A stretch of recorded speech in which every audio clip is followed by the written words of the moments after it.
Denmark's ruling Social Democrats have been desperate for some good news recently.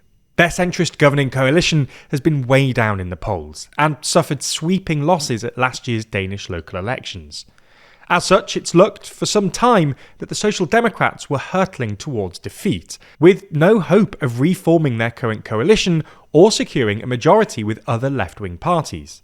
However, their fortune may be starting to change, as a number of recent polls suggest that the Social Democrats are benefiting from the government showdown with US President Donald Trump over Greenland. So in this video, we're going to explore how Trump has upturned Danish politics, and whether he saved the Danish left.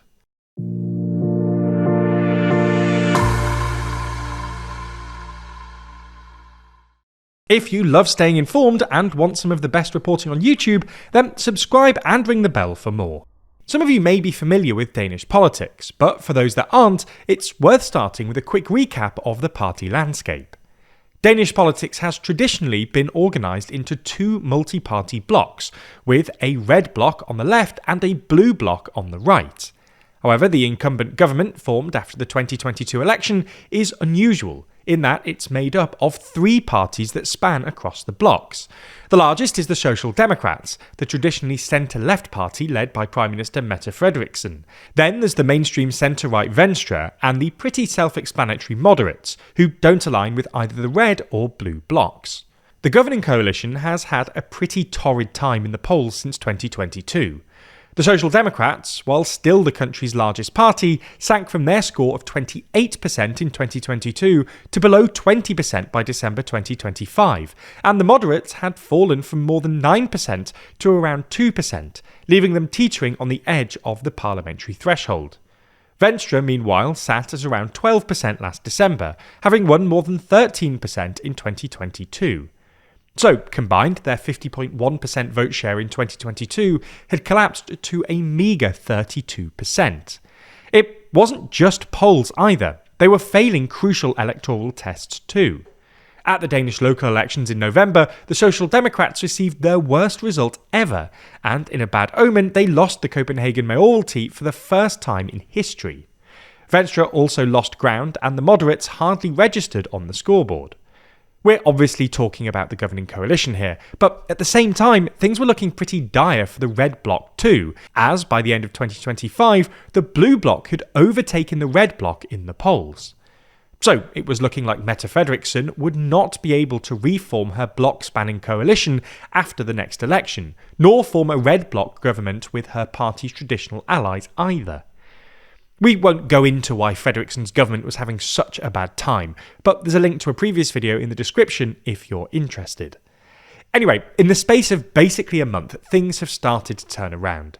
The latest Voxmeter poll showed the Social Democrats up 4.5 points from their December low to 23.1%, and the moderates nearly tripling their support to reach 7%.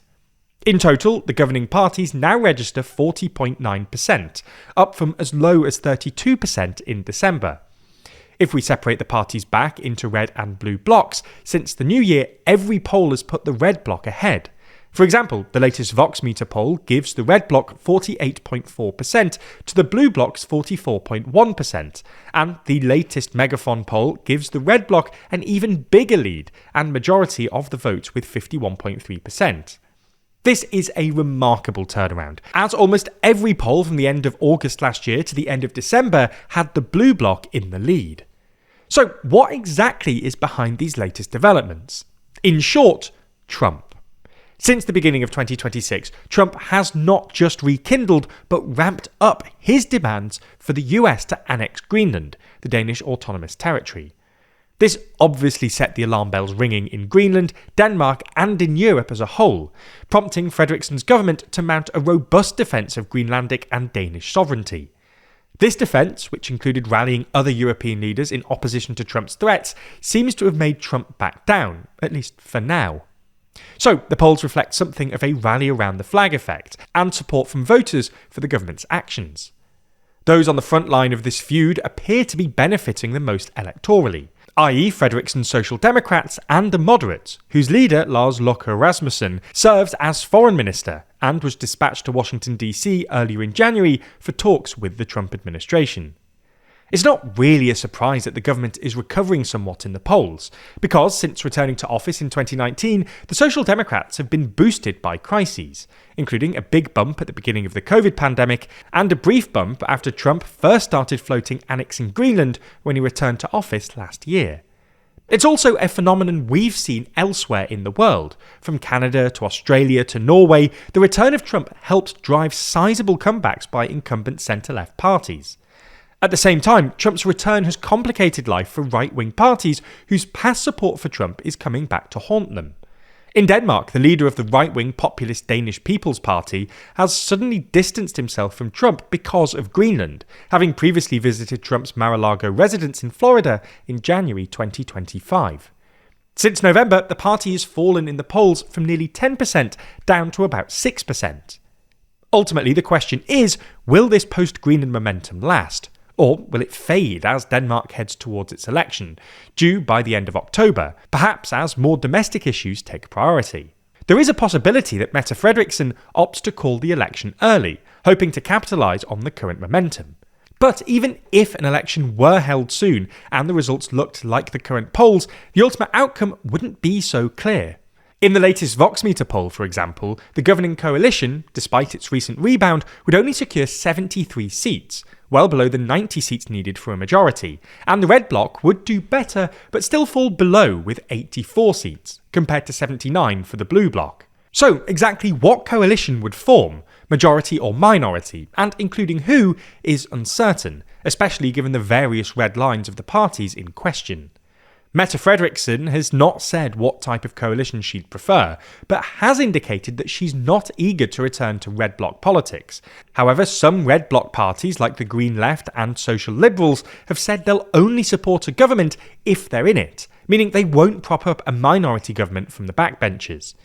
Additionally, the Green Left, which could wield considerable influence as it's polling in second place thanks to the Social Democrats' earlier decline, says it would be willing to go into government that includes the moderates, but not any blue bloc parties like Venstre or the Conservatives. But ultimately, these are things that will need hammering out at a later date. For now, Mette Frederiksen is probably feeling a lot better about 2026 than she was a month ago. Now, if you've stuck around this long, chances are you're passionate about learning and bettering yourself through knowledge, just like us. You're obviously a thinker, and Brilliant is the perfect learning platform to unlock your potential. That's because Brilliant pushes you to excel in maths and computer science, with visual, interactive problem solving and personalised practice. Their website and app is designed to be highly effective, offering the perfect mix of interactive problems, motivating challenges, and encouragement to keep you moving forwards. Here, you can build genuine understanding and reach serious learning goals. On Brilliant, you'll click with concepts you used to struggle with. Their ever-expanding libraries cover everything from timeless topics in maths and science to cutting-edge concepts in AI, quantum, and beyond. Wherever you are on your learning journey, Brilliant will start you at the perfect level to grow and achieve goals at your own pace, with each course being crafted by an award-winning team of teachers, researchers, and professionals from MIT, Harvard, Stanford, Caltech, Google, and more. So, if you want to start learning with confidence and become an even better problem solver, you can try Brilliant for free for a full 30 days. Just go to brilliant.org/TLDR, scan the QR code on screen, or you can click the link in the description. Brilliant's also giving our viewers 20% off an annual premium subscription, which gives you unlimited daily access to everything on Brilliant.